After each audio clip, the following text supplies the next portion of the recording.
next to his very famous family. The Daily Beast reports that this is a win for Prince William, as Prince Andrew will never be photographed alongside Prince William again, they said. For decades, Prince Andrew and Sarah Ferguson have danced through chaos and charm. Their love story swings wildly between devotion, scandal, and a strange loyalty that refuses to die. Once seen as the golden couple of the monarchy, they became the royals' biggest wild card. Divorced but never apart, criticised but never defeated, wrapped in whispers, yet still living under one roof. But now, everything's changing, and fast.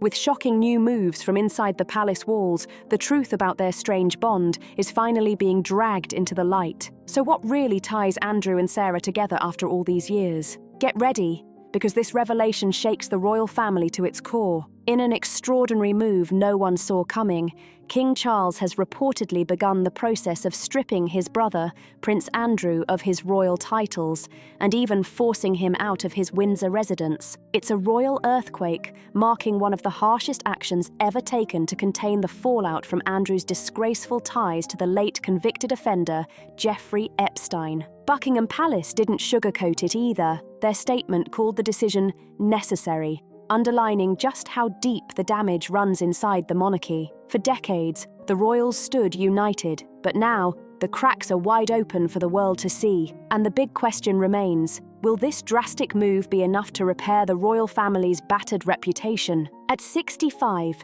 Prince Andrew has spent nearly 2 decades under the public microscope for his friendship with Epstein. The controversy reignited after the release of a memoir by Virginia Giuffre, who alleged that Andrew assaulted her when she was a teenager. Accusations Andrew has fiercely denied, insisting he never even met her. The tragedy deepened when Epstein's death reignited public outrage, turning the spotlight back on Andrew. Giuffre's family, heartbroken yet proud, released a gut-wrenching statement saying, "An ordinary American girl from an ordinary family brought down a British prince with her truth and courage." Her brother, Sky Roberts Giuffre, told CNN the day was joyous, happy and sad all at once, capturing the storm of emotions that surrounded the royal downfall. Following the announcement, Buckingham Palace made it official. Prince Andrew will lose his titles and his home. From now on, he'll be known simply as Andrew Mountbatten Windsor. His long-standing lease on the luxurious royal lodge has been terminated,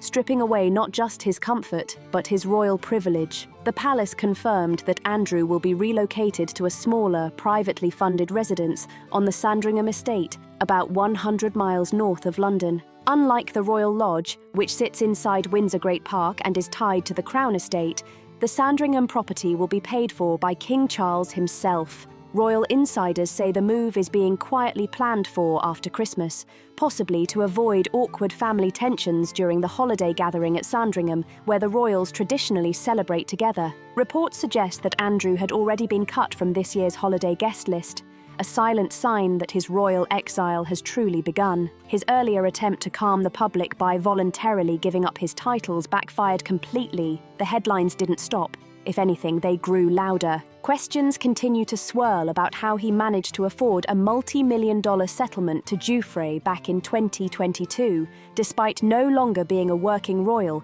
and having no visible source of income. Adding to the fury, reports revealed that Andrew bought the Grand Royal Lodge in 2003 for about $1 million and has only ever been required to pay a token rent under his lease. That revelation left the British public stunned and furious. Even with everything stripped away, Andrew remains 8th in line to the British throne, a fact that's hard for many to stomach. The once celebrated prince is now a living reminder of the monarchy's most uncomfortable chapter.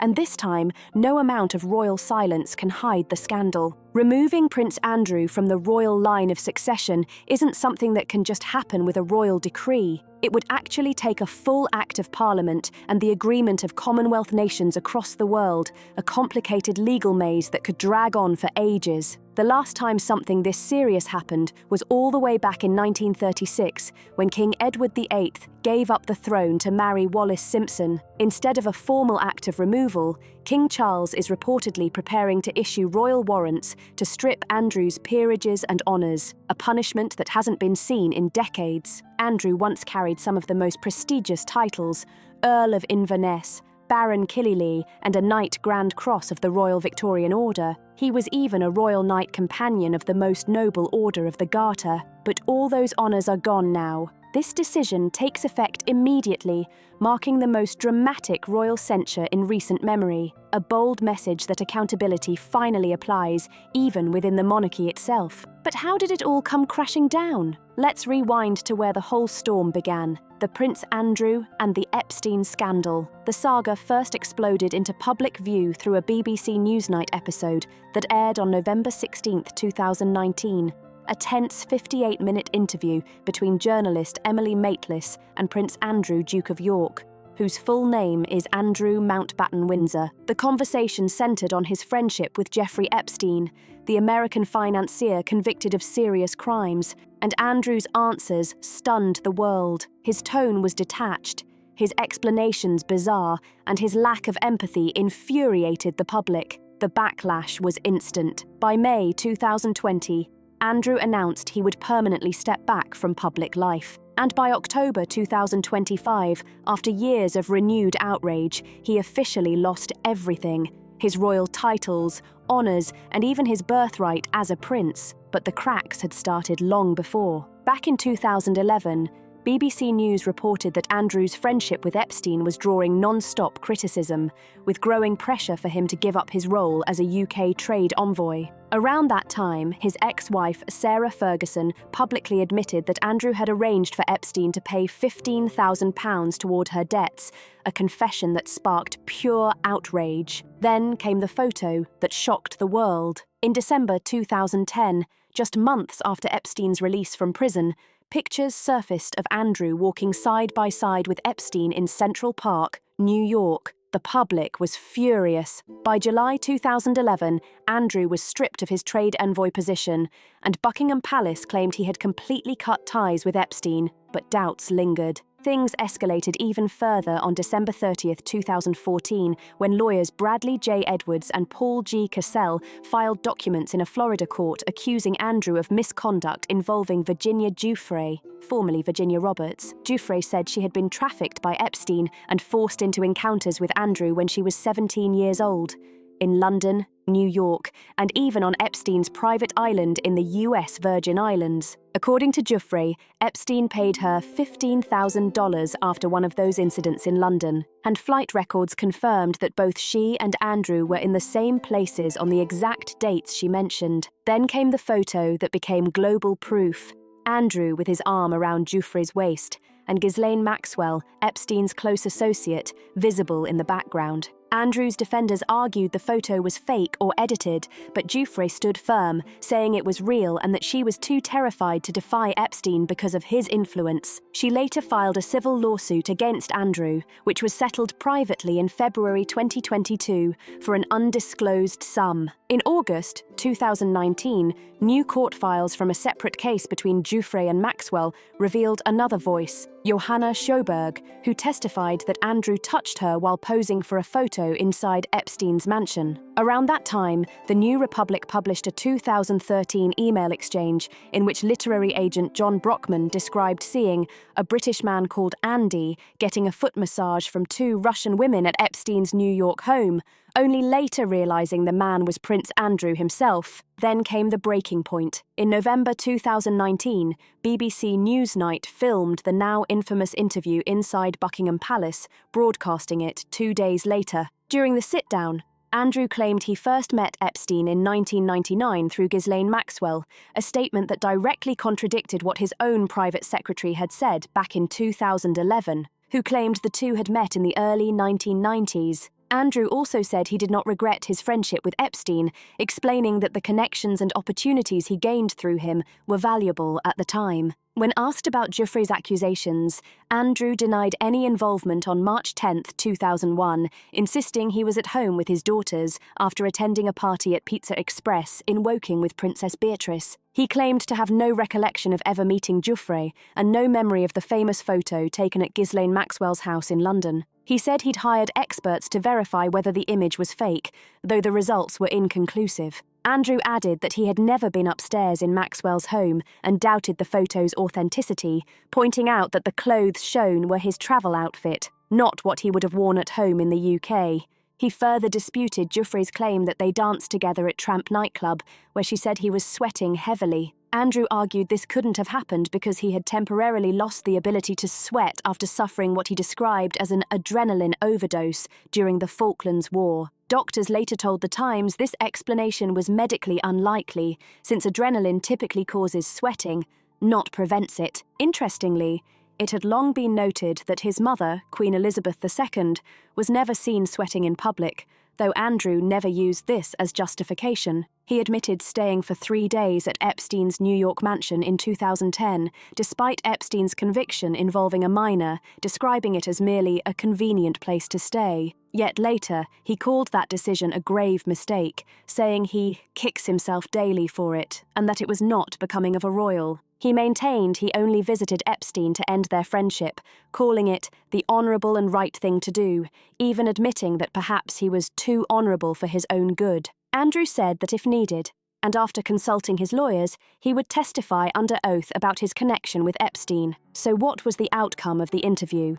Let's find out. Fallout of Prince Andrew interview. Mateless and the Newsnight team believed Queen Elizabeth II had approved the sit-down, though palace insiders told the Sunday Telegraph otherwise. One of Andrew's official advisors, who warned against the idea, resigned just before filming. Although Andrew was reportedly pleased with how it went, even giving Mateless and her crew a personal tour of Buckingham Palace, the public reaction was overwhelmingly negative. Media across the UK and abroad slammed the interview, calling it a car crash and comparing its impact to a nuclear explosion in royal PR history. It quickly became known as the worst media disaster for the royal family since Princess Diana's death. Hannah L., then MP for Livingston, called the interview sickening, accusing Andrew of showing no remorse or empathy for the women abused and no understanding of his friend's crimes. She said the prince's arrogance reflected a shocking abuse of power. The Guardian wrote that the interview revealed a stunning disconnect between Andrew's detached tone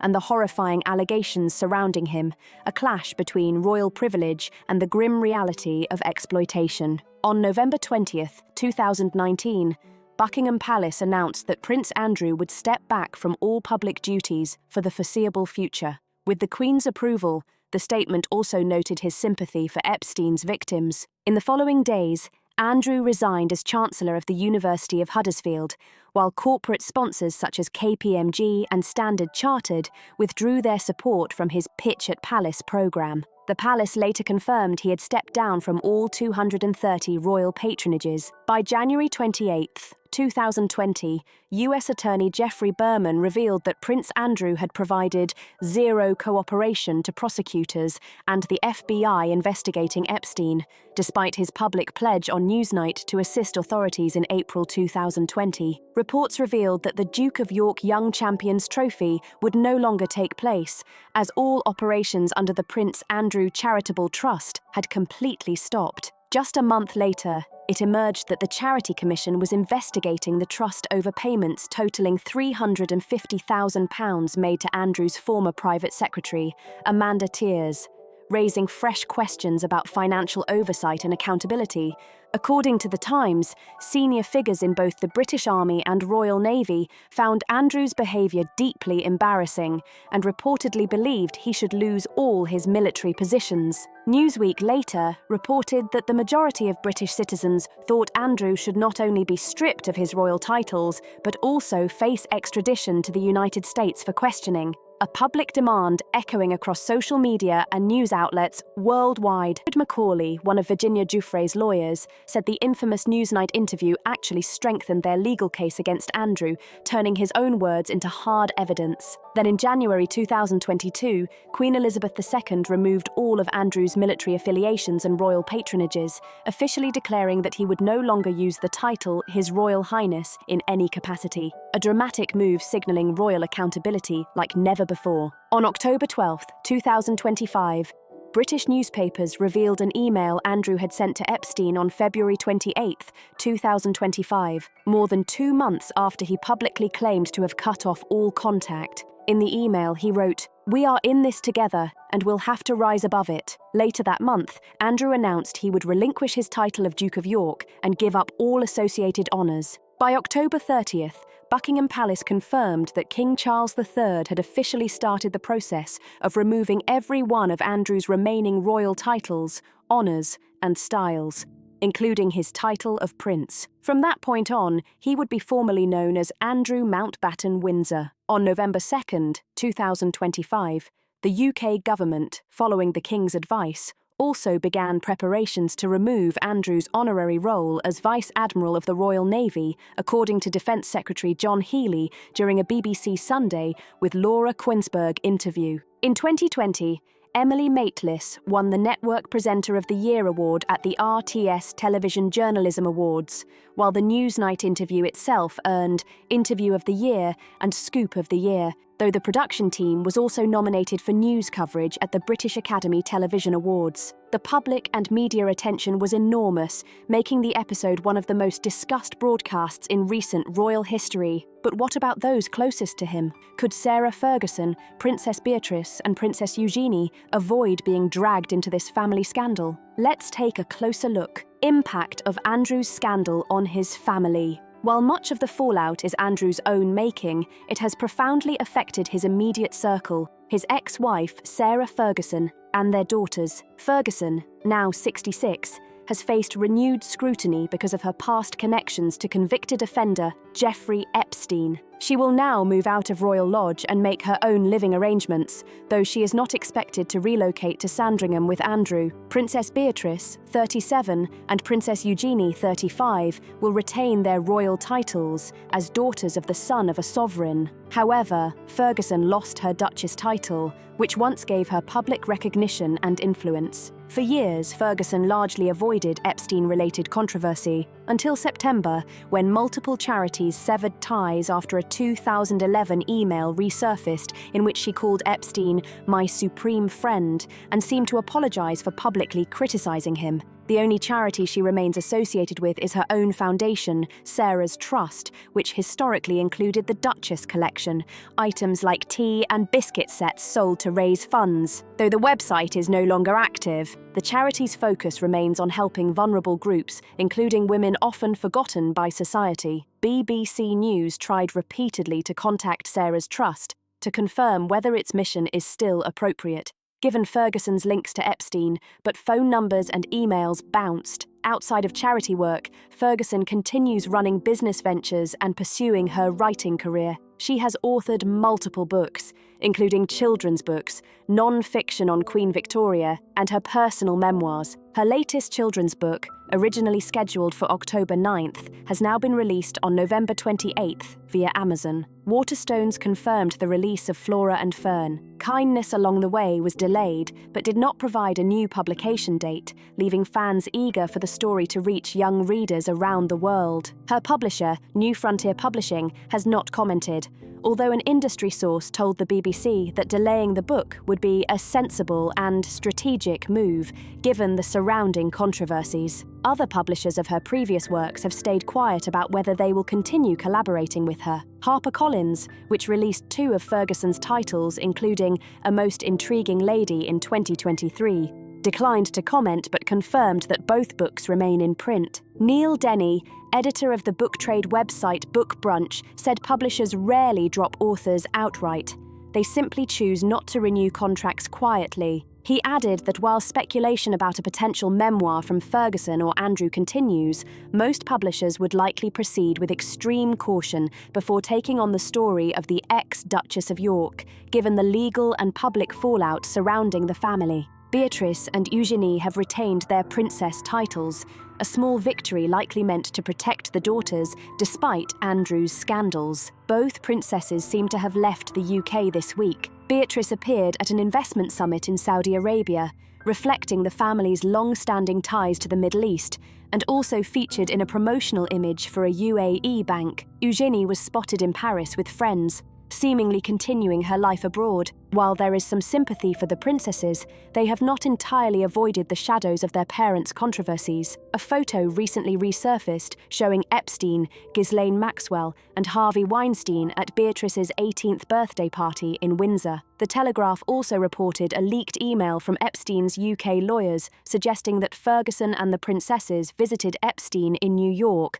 after his 2009 prison release. A source close to Ferguson told the newspaper in 2018 that neither she nor her daughters remembered such a visit. Beatrice told British Vogue in a joint interview with Eugenie, "We are young women trying to build careers and personal lives, and we're also princesses doing all of this in the public eye. Both princesses are working royals and actively managing careers." Beatrice founded the advisory firm BYEQ, while Eugenie works at the art gallery Hauser and Wirth. Both are married with children, balancing family life and public expectations. Beatrice splits her time between her property in the Cotswolds and an apartment at St James's Palace, while Eugenie divides her time between Portugal and a residence on Kensington Palace grounds. Royal sources confirmed that the late Queen's corgis will continue to be cared for by Andrew, Ferguson, and their daughters, though it remains unclear which home they will reside in. Both princesses also run charitable projects. Eugenie founded the Anti-Slavery Collective, supporting victims of human trafficking. According to recent accounts, the charity raised £1.5 million last year, but distributed very little, leaving £1.3 million carried forward. BBC News reached out for comment on the charity's work amid the latest controversies, but received no response. Family life is set to become even more complicated. Andrew's move to Norfolk will place him further from his daughters and grandchildren, while Ferguson, who stayed close to Andrew at Royal Lodge despite their 1996 divorce, will also relocate. The Times reported that Andrew finally agreed to vacate his Windsor mansion once it became clear that Ferguson would move out. Her representatives declined to comment, and her next residence remains unknown. Ferguson recently sold her Belgravia flat, which she had purchased for £4.2 million.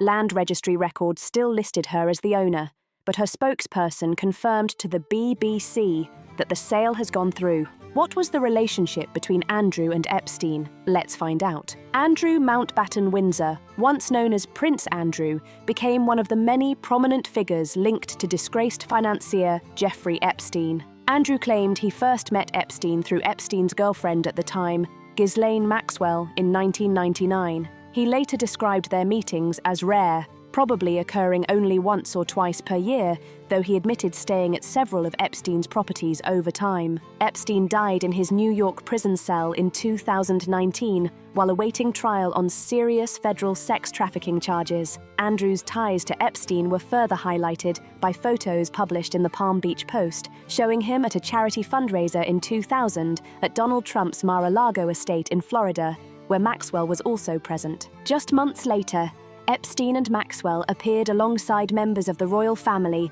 at a grand celebration at Windsor Castle, hosted by Queen Elizabeth II.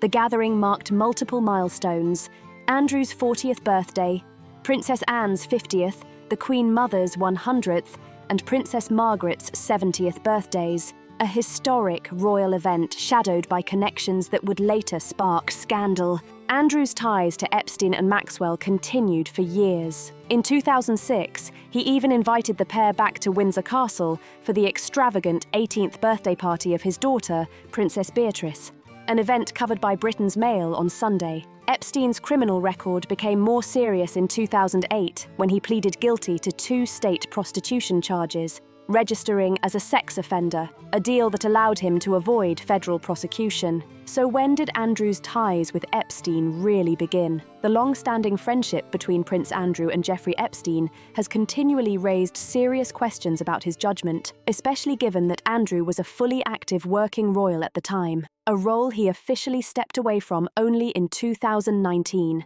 In her book, Virginia Giuffre details 3 alleged sexual encounters with the prince, once in London, once in New York, and once on Epstein's private Caribbean island, Little St. James. She claims Andrew knew she was underage in the US during their first meeting, and that Epstein paid her $15,000 for the encounter, fueling tabloids to dub him Randy Andy. Geoffrey also repeated a claim from a 2015 sworn declaration that the third encounter took place during what she described as an orgy on Epstein's island involving Epstein and roughly 8 other girls, many appearing under 18 and some unable to speak English. In 2022, Andrew reached an out-of-court settlement with Geoffrey after she filed a civil lawsuit in New York. While he did not admit any wrongdoing, he acknowledged that Geoffrey suffered as a victim of sex trafficking. Andrew has consistently denied all allegations, insisting he never witnessed, suspected, or was aware of Epstein's criminal activity,